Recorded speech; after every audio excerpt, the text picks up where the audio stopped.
দৰঙৰ দলগাঁৱৰ বৰুৱাঝাৰ গাঁও পঞ্চায়তত উত্তপ্ত পৰিস্থিতিৰ সৃষ্টি হয়। পঞ্চায়ত গঠনক লৈ কেন্দ্ৰ কৰি উত্তপ্ত পৰিস্থিতিৰ সৃষ্টি হৈছে। এআইডিএফ সমৰ্থিত প্ৰাৰ্থীক সভাপতি ঘোষণাক লৈ উত্তেজনাই বিৰাজ কৰিছে। পৰিস্থিতি নিয়ন্ত্ৰণৰ বাবে বৰুৱাঝাৰ পঞ্চায়তত লাঠিচাৰ্জ আৰক্ষীৰ।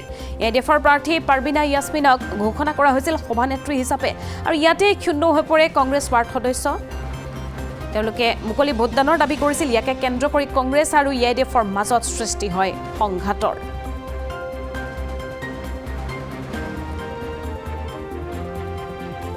চাৰিওফালে পঞ্চায়ত গঠনৰ কুচকাৱাজ চলি থকাৰ মাজতে এয়া উত্তপ্ত পৰিস্থিতিৰ সৃষ্টি হৈছে। দৰঙৰ দলগাঁৱৰ দৃশ্য আমি দেখুৱাইছোঁ। বৰুৱাঝাৰ গাঁও পঞ্চায়তত আজি উত্তপ্ত পৰিস্থিতিৰ সৃষ্টি হৈছে। পঞ্চায়ত গঠনক কেন্দ্ৰ কৰি আজি উত্তপ্ত পৰিস্থিতিৰ সৃষ্টি হয় অঞ্চলটোত। উল্লেখযোগ্য যে এআইডিএফ সমৰ্থিত প্ৰাৰ্থীক সভাপতি ঘোষণাক লৈ উত্তেজনাই বিৰাজ কৰিছে। পৰিস্থিতি নিয়ন্ত্ৰণৰ বাবে বৰুৱাঝাৰ পঞ্চায়তত লাঠিচাৰ্জ কৰিবলগীয়া হয় আৰক্ষীয়ে। এআইডিএফৰ প্ৰাৰ্থী পাৰ্বিনা ইয়াছমিনক ঘোষণা কৰা হৈছিল সভানেত্ৰী হিচাপে আৰু ইয়াতে ক্ষুণ্ণ হৈ পৰে কংগ্ৰেছৰ একাংশ সদস্য। মুকলি ভোটদানৰ বাবে তেওঁলোকে দাবী উত্থাপন কৰিছিল। ইয়াকে কেন্দ্ৰ কৰি কংগ্ৰেছ আৰু এআইডিএফৰ মাজত আজি সৃষ্টি হ'ল এই সংঘাত জৰ্জৰ পৰিস্থিতিৰ। পৰিস্থিতি নিয়ন্ত্ৰণ কৰিবলৈ অৱশেষত উপস্থিত হ'বলগীয়া হ'ল আৰক্ষীৰ উপস্থিতিতহে নিয়ন্ত্ৰণ কৰা হয় পৰিস্থিতি। এআইডিএফ আৰু কংগ্ৰেছৰ সদস্যসকলৰ মাজত মাৰপিটৰ এই ঘটনা সংঘটিত হৈছে। দৃশ্যটো হৈছে দৰঙৰ দলগাঁৱৰ বৰুৱাঝাৰ গাঁও পঞ্চায়তৰ। পঞ্চায়ত গঠনক কেন্দ্ৰ কৰি উত্তপ্ত পৰিস্থিতিৰ সৃষ্টি হৈছে। এআইডিএফ সমৰ্থিত প্ৰাৰ্থীগৰাকীক সভাপতি ঘোষণাক লৈ উত্তেজনাই বিৰাজ কৰে। এআইডিএফৰ প্ৰাৰ্থী পাৰ্বিনা ইয়াছমিনক ঘোষণা কৰা হৈছিল সভানেত্ৰী হিচাপে। ইয়াতে ক্ষুণ্ণ হৈ কংগ্ৰেছ ৱাৰ্ড সদস্যই দাবী কৰিছিল মুকলি ভোটদানৰ। ইয়াকে কেন্দ্ৰ কৰি কংগ্ৰেছ আৰু এআইডিএফৰ সদস্যসকলৰ মাজত সংঘাতৰ সৃষ্টি হয়। ফোনযোগে সংযুক্ত হৈছোঁ আমাৰ দলগাঁৱৰ সাংবাদিক ৰফিক তালুকদাৰৰ সৈতে। ৰফিক, আপোনাৰ পৰা সবিশেষ তথ্যখিনি জানিব বিচাৰিছোঁ। কেতিয়া আজি সংঘাতজৰ্জৰ পৰিস্থিতিৰ সৃষ্টি হৈছিল, কেনেকৈ আৰম্ভণি হৈছিল এই সংঘাতৰ?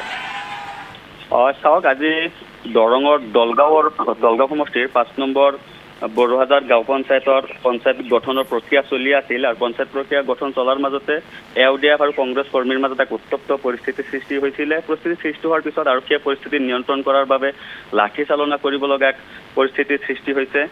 এআইডিএফৰ সমৰ্থিত যিসকল সদস্য আছিল সদস্যসকলৰ এটা অভিযোগ আছিল যে এটাৰ পিছত তেওঁলোকে এটাকৈ পঞ্চায়ত গঠন লোৱাৰ পিছতে হয়তো কংগ্ৰেছে তেওঁলোক উত্তপ্ত তেনেকুৱা পৰিস্থিতিৰ সৃষ্টি কৰিছে, যিহেতু কংগ্ৰেছে পঞ্চায়তবিলাক ল'ব পৰা নাই, তেনেকুৱা এআইডিএফৰ সদস্যসকলে দাবী কৰিছে। আনহাতে কংগ্ৰেছৰ দাবী মতে এনে ভিতৰত যি ধৰণৰ পঞ্চায়ত গঠনৰ এটা প্ৰক্ৰিয়া চলি আছে, তেওঁলোকে অপেনভাৱে পঞ্চায়তৰ ভোটদানটো চলিব বুলি দাবী উত্থাপন কৰিছিল। কিন্তু সেই দাবী বিষয়াসকলে মানি নলোৱাৰ পিছত এআইডিএফ কংগ্ৰেছৰ সমৰ্থিত প্ৰাৰ্থীসকল বাহিৰলৈ ওলাই আহি কিনে তেওঁলোকে বিভিন্ন শ্লোগান দি প্ৰতিবাদী কাৰ্যসূচী তাতে তেওঁলোকে সাব্যস্ত কৰিছিলে। এআইডিএফ জিন্দাবাদ, কংগ্ৰেছ জিন্দাবাদ, এনেকুৱা ধৰণৰ প্ৰতিবাদী কাৰ্যসূচী লৈছিল। আৰু তাৰপিছত এক উত্তপ্ত পৰিস্থিতিৰ সৃষ্টি হয় আৰু সৃষ্টি হোৱাৰ পিছতেই আৰক্ষীয়ে তাতে লাঠি চালনা কৰিবলৈ বাধ্য হয়।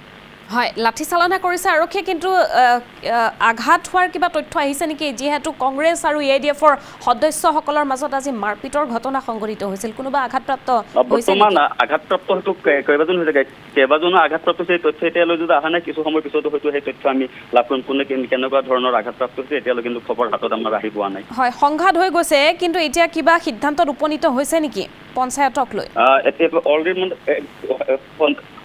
প্ৰতিক্ৰিয়া হোৱাৰ পিছতে আমি জনামতে এআইডিএফৰ যি নেকি আপোনাৰ সমৰ্থক আছিলে, এআইডিএফৰ সমৰ্থনৰ পৰা বৰ্তমানলৈকে সভাপতি হিচাপে এগৰাকী মহিলাক নিৰ্বাচিত কৰা হৈছে। কিন্তু কংগ্ৰেছৰ দাবী এনেকুৱা যদি যিহেতু 6জন বা 7জন সদস্য বাহিৰলৈ ওলাই আহিছিল, ভিতৰত 3-4জন সদস্য থকা হিচাপত কেনেকৈ সভানেত্ৰী বাছনি কৰিব পাৰিলে তাকো লৈ প্ৰতিক্ৰিয়াৰ সৃষ্টি হৈছে।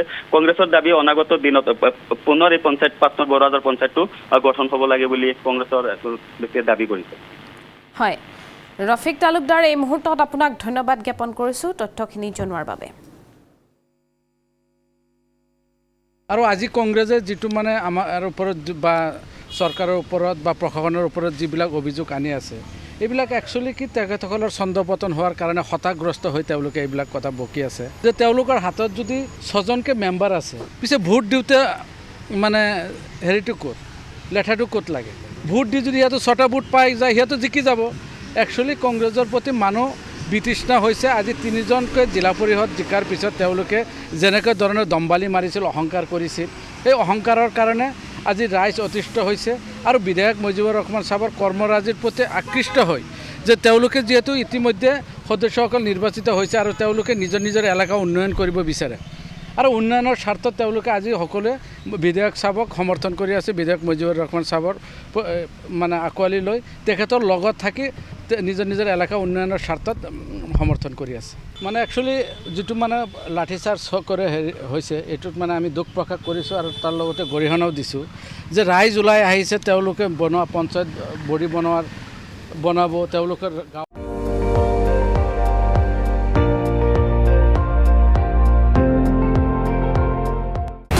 আপুনি চাই আছে ND24 সৰ্বশ্ৰেষ্ঠ নহয় সৰ্বোত্তমৰ দৌৰ